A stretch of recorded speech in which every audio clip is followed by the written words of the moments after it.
एक बार शहंशाह अकबर और मंत्री बीरबल बागीचे में वार्तालाप कर रहे होते हैं। शहंशाह अकबर मंत्री बीरबल से कहते हैं, बीरबल, हम जानना चाहते हैं हमारी प्रजा हमसे खुश है या नहीं। वे लोग हमारे बारे में क्या सोचते हैं। बताओ बीरबल, क्या करना चाहिए। हुजूर, इसके लिए आपको स्वयं राज्य के लोगों के बीच जाना होगा। क्या मतलब बीरबल। हुजूर, आंखों देखे हाल से बेहतर कुछ और हो ही नहीं सकता। यह कैसे संभव है। संभव है हुजूर। बीरबल के कहे अनुसार वे लोग अपनी वेशभूषा बदल लेते हैं। इस वेशभूषा में तो हमें कोई पहचान ही नहीं सकता बीरबल। फिर जहांपना और बीरबल दोनों आम इंसान बनकर राज्य का दौरा करने निकल पड़ते हैं। लोगों के मुंह से स्वयं की तारीफ सुनकर शहंशाह अकबर बहुत खुश होते हैं। शाम होने पर वे दोनों अपने महल जा रहे होते हैं।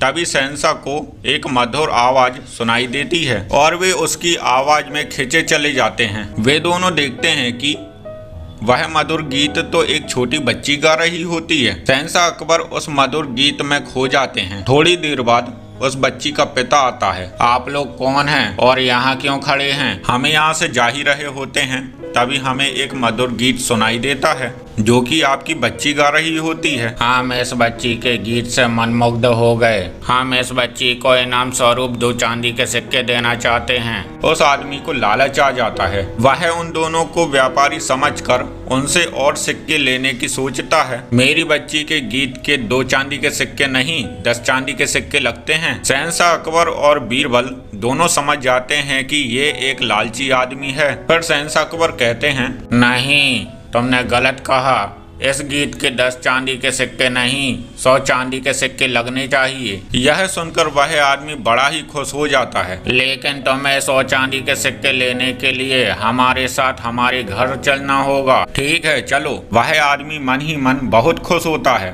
और सोचने लगता है, 100 चांदी के सिक्कों से मैं एक बहुत बड़ा व्यापार शुरू करूंगा या फिर मैं एक बड़ा सा महल बनवाऊंगा। पूरे रास्ते वह आदमी यही सोचता रहता है। फिर एक जगह पहुंचकर शहंशाह अकबर कहते हैं, अब तुम जा सकते हो। और वो 100 चांदी के सिक्के। तुम्हारी बच्ची का मधुर गीत सुनकर हम 2 पल के लिए मनमुग्ध हो गए। वैसे ही तुम्हें 100 चांदी के सिक्के देने की बात से तुम पूरे रास्ते मनमुग्ध हो गए, इसलिए हिसाब बराबर हो गया। सब सुनकर वह आदमी वापस चला जाता है। हुजूर, आज मैं कहूँगा, मान गए जहांपना। आज आपने उसे सिखा दिया कि ज्यादा लालच नहीं करना चाहिए।